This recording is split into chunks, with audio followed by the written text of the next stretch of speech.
Hello everyone. Today's my topic for discussion is transcription.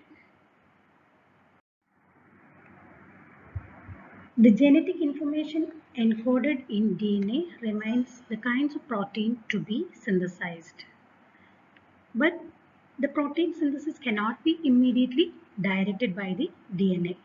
Rather, it is the RNA which is synthesized initially using DNA as a template. That is the process, the synthesis of RNA from DNA, which is known as the transcription.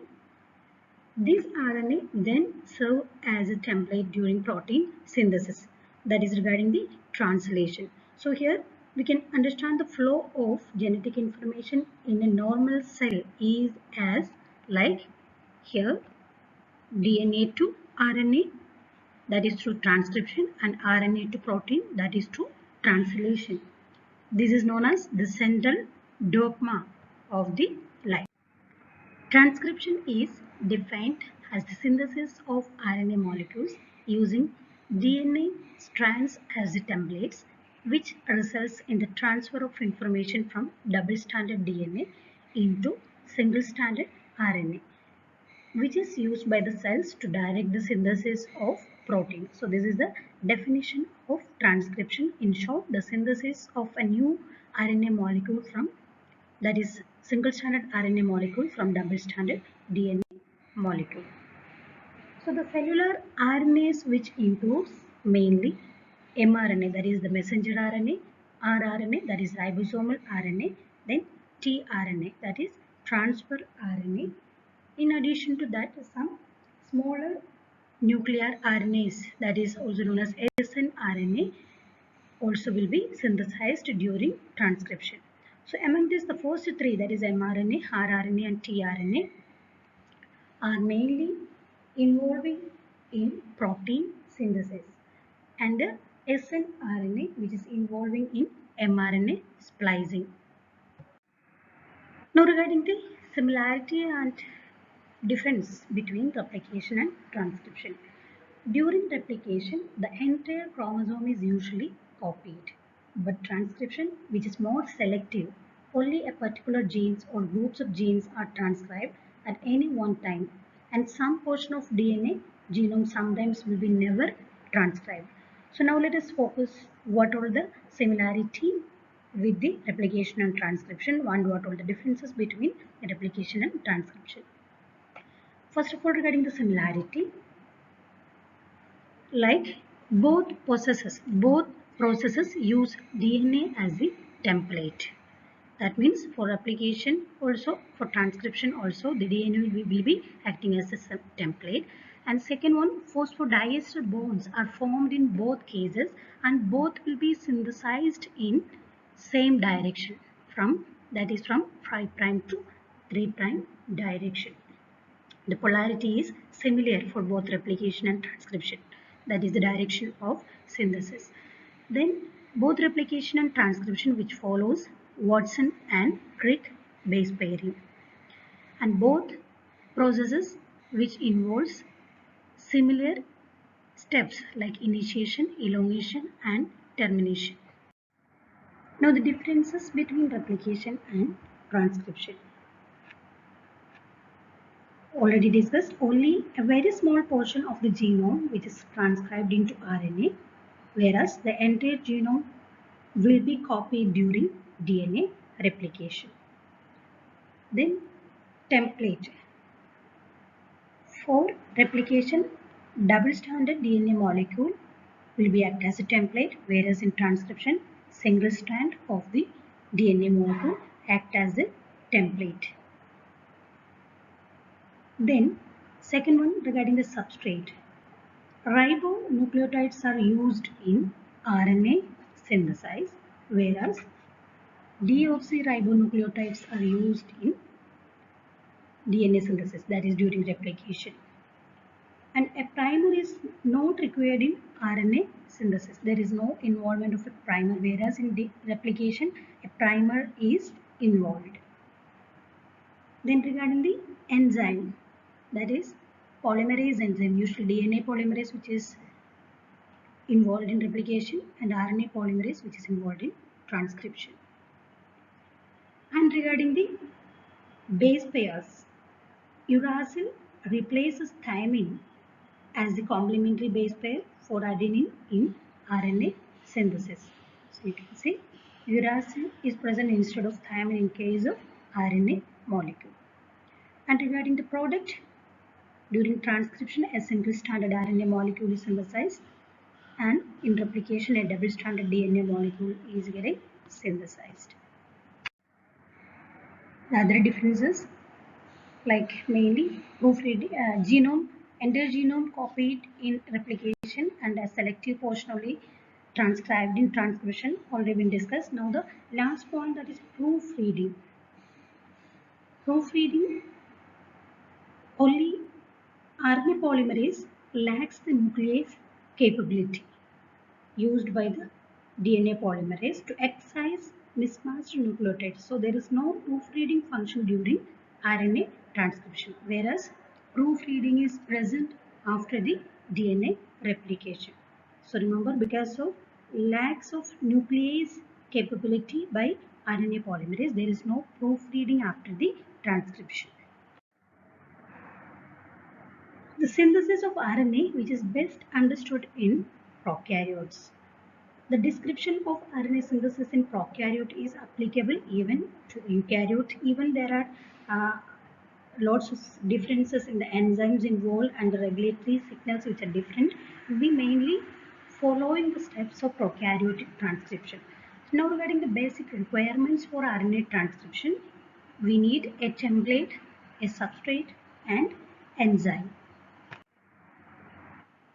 The whole genome of DNA needs to be replicated, but only a small portion of genome is transcribed in response to the developmental requirement of physiological need and environmental changes.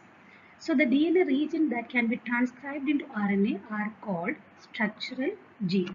Now let's go in detail about the basic requirements for transcription. First of all, regarding the template.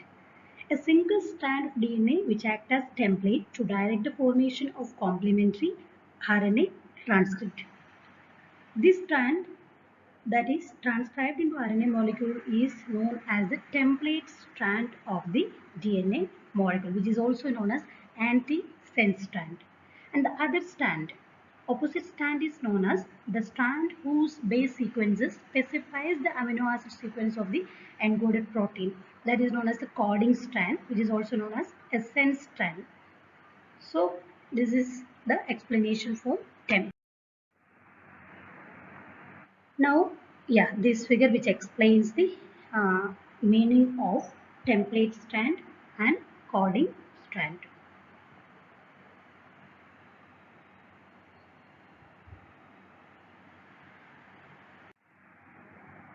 Now regarding the substrate. The substrates for RNA synthesis are 4 ribonucleoside triphosphates like ATP, adenosine triphosphate, guanosine triphosphate, cytidine triphosphate and uridine triphosphate. These are the 4 ribonucleoside triphosphates which involves or which required as a substrate for the RNA synthesis. Now in detail about the enzyme which involves in transcription, that is RNA polymerase enzyme. The enzyme is a DNA dependent RNA polymerase enzyme which is responsible for the synthesis of RNA. The prokaryotes have a single RNA polymerase that transcribes all 3 RNAs, like that is mRNA, rRNA, tRNA, etc., which is a multiple subunit protein of nearly 480 kilodalton molecular weight protein. Whereas the eukaryotic system, which have 3 kinds of RNA polymerases, like RNA polymerase 1, 2, 3, etc., each of which is a multiple subunit protein and responsible for transcription of different RNAs. So remember, prokaryotic RNA polymerase is responsible for the synthesis of all 3 varieties of RNA, whereas eukaryotic system have different polymerases responsible for synthesis of different types of RNA.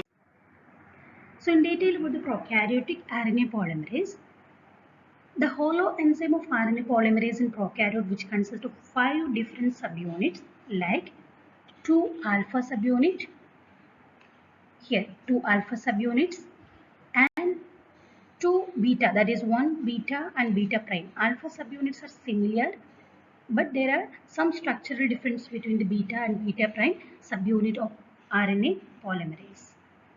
And the last is a sigma factor. This is specific for binding with the specific promoter regions in the DNA template. The promoter and all will be discussing in detail later.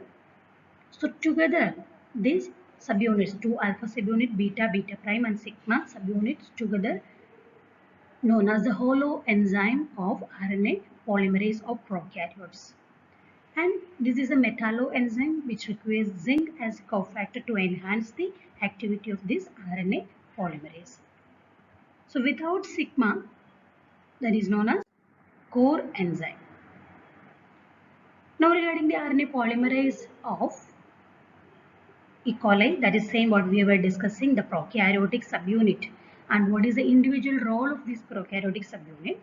So the alpha subunits, the molecular weight 36,512 kilodalton, which determines the DNA to be transcribed, and beta subunit, which catalyzes the polymerization.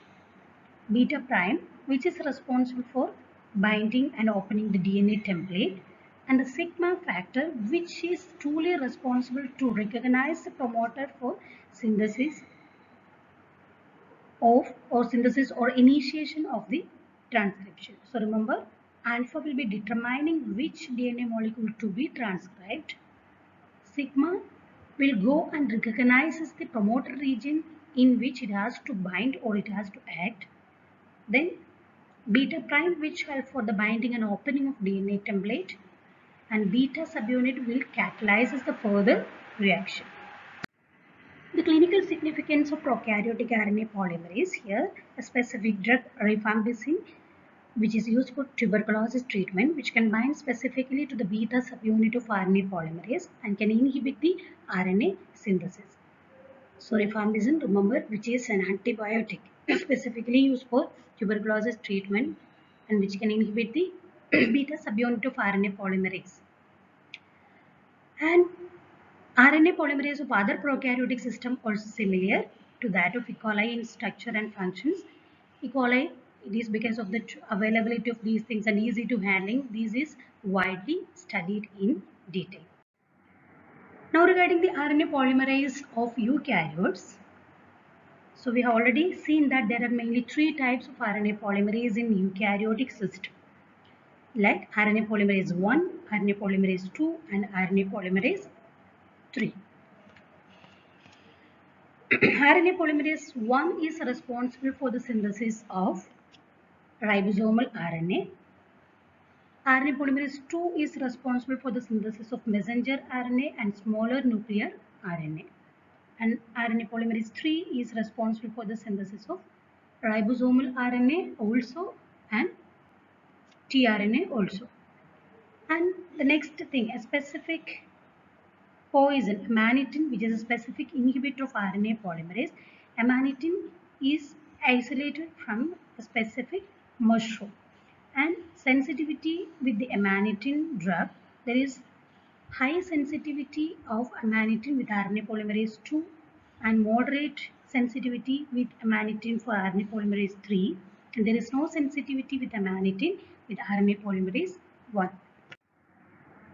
Now in detail about the stages of transcription. So the transcription best understood in prokaryotes, but the description is applicable to eukaryotes also. So transcription or RNA synthesis, which mainly involves 3 stages: initiation, elongation and termination. Before starting the initiation, we have to be familiarized with the origin or promoter and all. So the recognition of origins, it mainly starts with a structural gene. So each transcriptable region is known as an operon. One operon which includes multiple structural genes and upstream regulatory sequences or regulatory regions. And this structural genes, there will be a specific region known as promoter in which the transcription will be getting started. So the promoter is the DNA sequence that RNA polymerase can come and recognize and can bind with. It is a key point for the transcription control.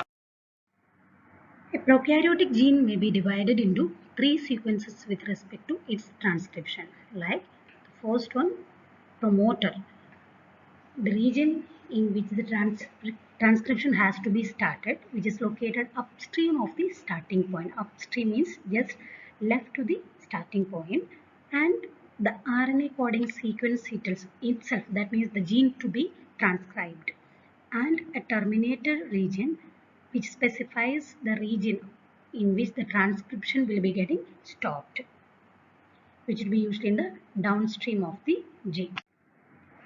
So this picture which elaborate the overall transcription process in detail. You can see the presence of RNA polymerase in yellow color, elliptical shape RNA polymerase, which will be recognizing the promoter region, and the transcription will be started in 5' 3' region.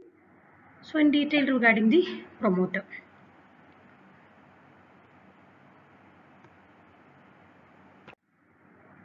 There are mainly two promoter sequences in prokaryotic system. The first one is Ripnow box, which has TATA sequence, that means TATAAT sequence, 6 base pair sequence, and is centered or located at -10, because it is usually 10 base pairs upstream of the starting point. That means 10 base pairs left from the starting point. This sequence is located. This is one of the promoter in prokaryotic sequence, which is known as Ripnow box.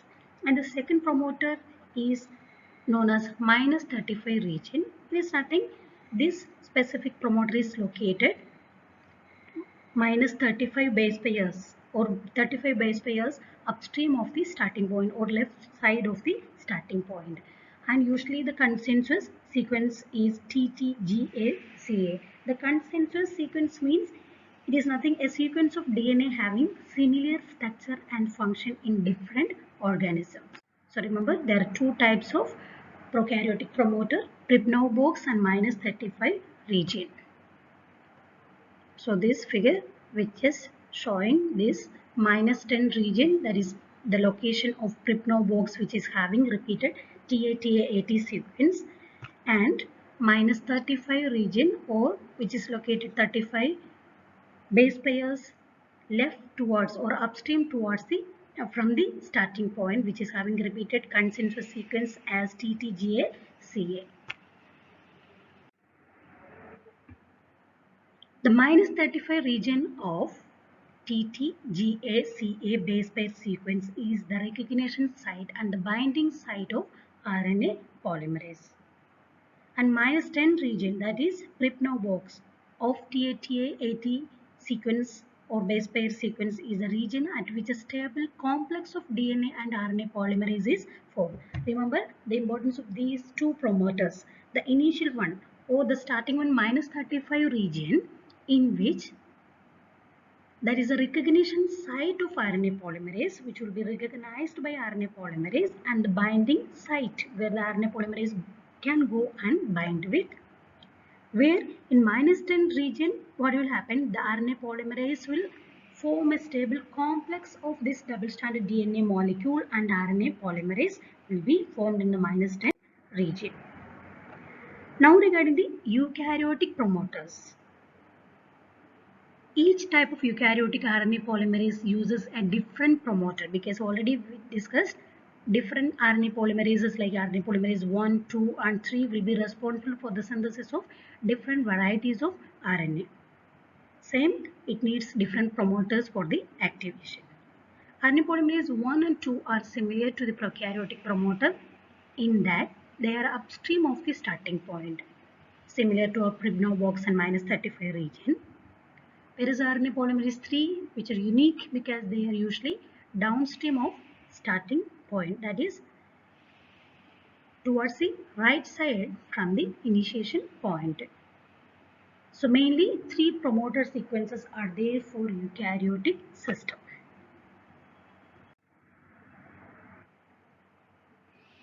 So this shows the structural gene which has to be transcribed. This is the starting point, and the first promoter for eukaryotic system is which is similar to our Pripno box, or here it is known as Hockness box, where there will be repetition of base pair sequences as TATA base pairs, and this is also known as Tata box.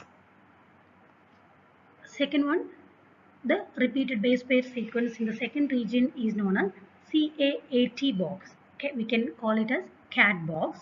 That is the second promoter for eukaryotic system. And sometimes the GC box also, there will be repeated units of GC base pairs, that is known as GC box.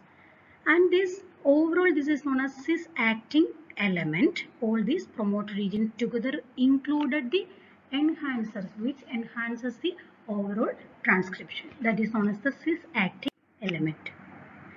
So now eukaryotic promoters in detail. First one is Tata box.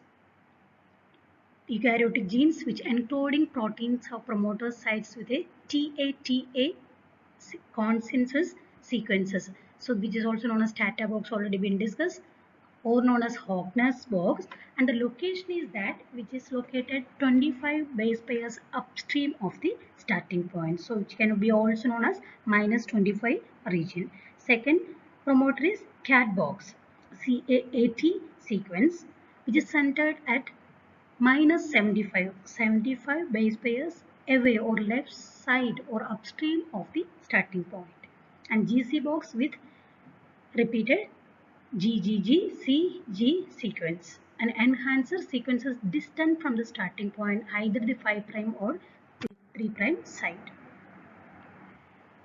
So overall, we have discussed in detail about the materials which required for the transcription.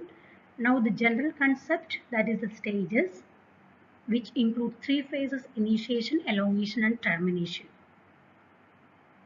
Prokaryotic RNA polymerase which can bind to the DNA template directly in the transcription process, whereas eukaryotic RNA polymerase, it requires cofactors known as transcription factors to bind to the DNA template together in the transcription process.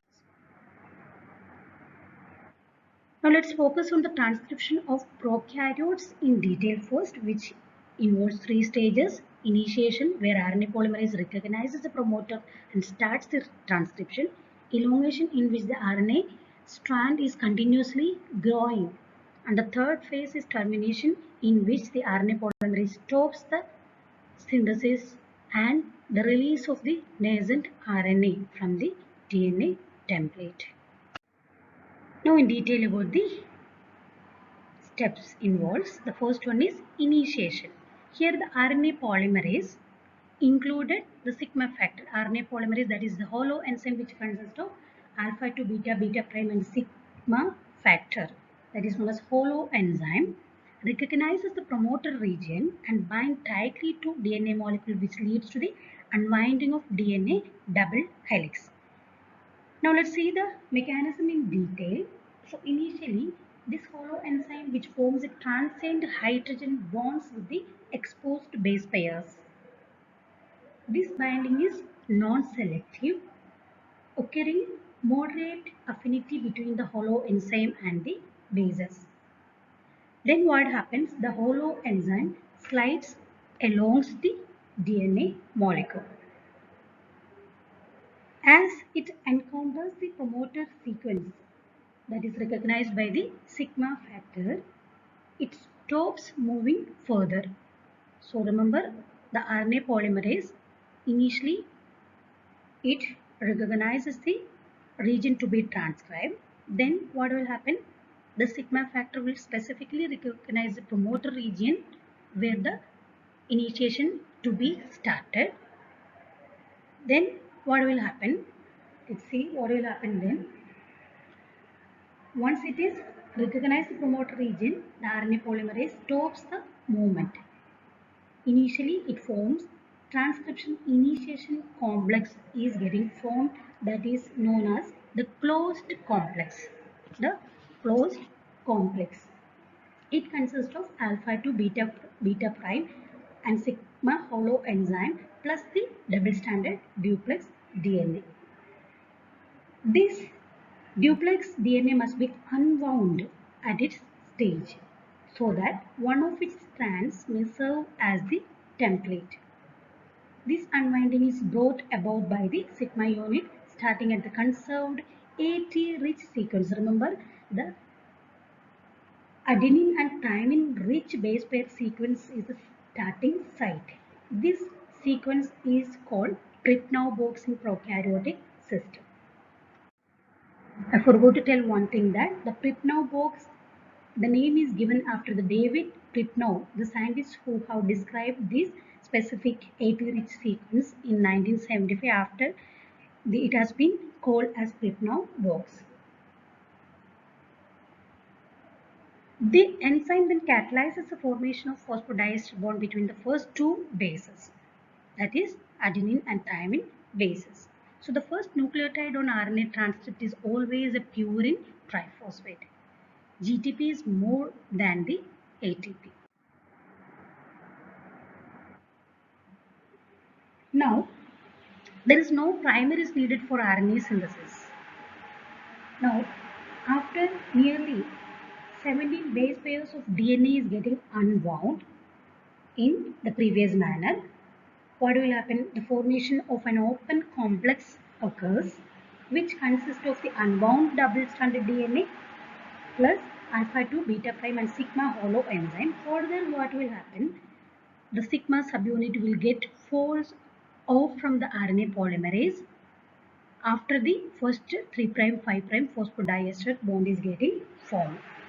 So the sigma subunit plays major role in initiation of transcription by two mechanisms. First one is permitting the RNA polymerase to recognize specific initiation site on coding strand of DNA. Second, causing unwinding of the duplex DNA molecule. The core enzyme moves along the DNA template to encounter the elongation phase. So despite its key role in the initiation, the sigma subunit does not participate in transcription further. Now in detail about the elongation. The release of sigma subunit causes the conformational change of the core enzyme. The core enzyme which slides on the DNA template towards the 3' end and catalyzing the polymerization. And the new nucleotide units are incorporated in the nascent RNA molecule or newly synthesized RNA molecule one at a time according to the base pairing rule.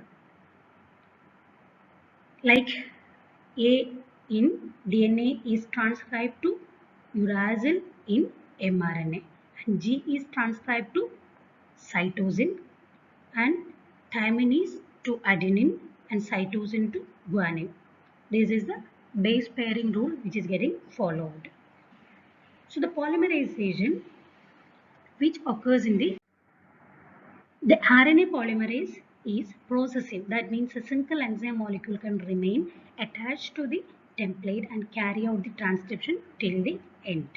So here the region containing RNA polymerase, DNA and newly synthesized RNA, that is nascent RNA, together it is known as transcription bubble. Transcription bubble.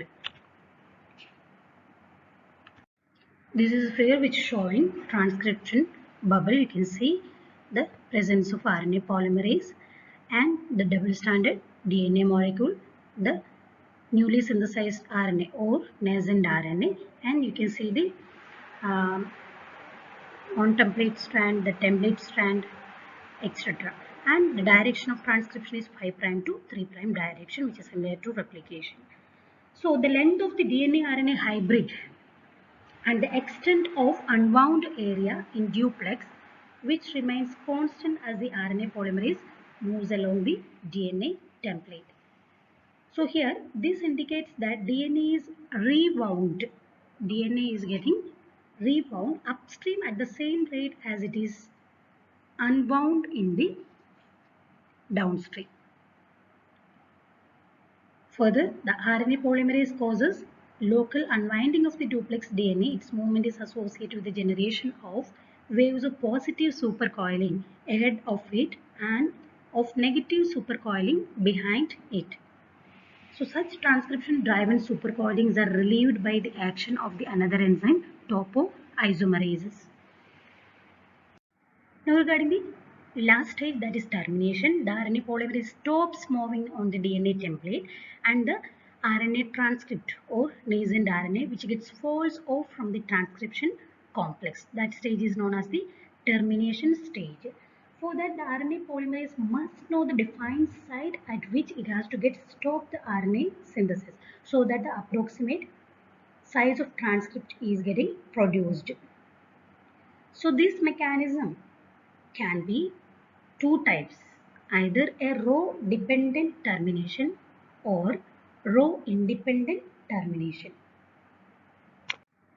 The row factor is a hexameric protein that causes termination of this nascent RNA or transcript. The row factor participation in termination of transcription mechanism is exactly not clear, but still there is an ATP dependent helicase activity which helps to displace the RNA polymerase away from the template molecule. So in detail, actually it is like it has two enzymatic activity, either an ATPase activity which releases the energy and permits the row factor to move towards the termination site. Second, ATP-dependent helicase activity, that is RNA-DNA helicase activity, which helps to separation of the nascent RNA molecule from the DNA template at the termination site. Second type is row-independent termination mechanism. Here the termination signal is a stretch of 30 to 40 nucleotides on the RNA transcript, which consisting of repeated sequences of GC base pairs and followed by a series of uridine base pairs. And this forms a specific hairpin structure due to internal base pairing. The hairpin loop is often, which will be already discussed, that is rich in these GC base pairs and repeated by multiple uridine residues. And this formation of secondary loop structure or hair loop structure which dislodges the RNA polymerase from the DNA template, which resulting in termination of the RNA synthesis in U stretch. This figure which explains the formation of this hairpin loop structure and the internal base pairing. So further movement of RNA polymerase does not occur and which help for the dislodging of the nascent RNA molecule. This is all about transcription. So the second part, that is post-transcriptional modification and something regarding the eukaryotic transcription will be discussed in the part 2 of the transcription class. Thank you all.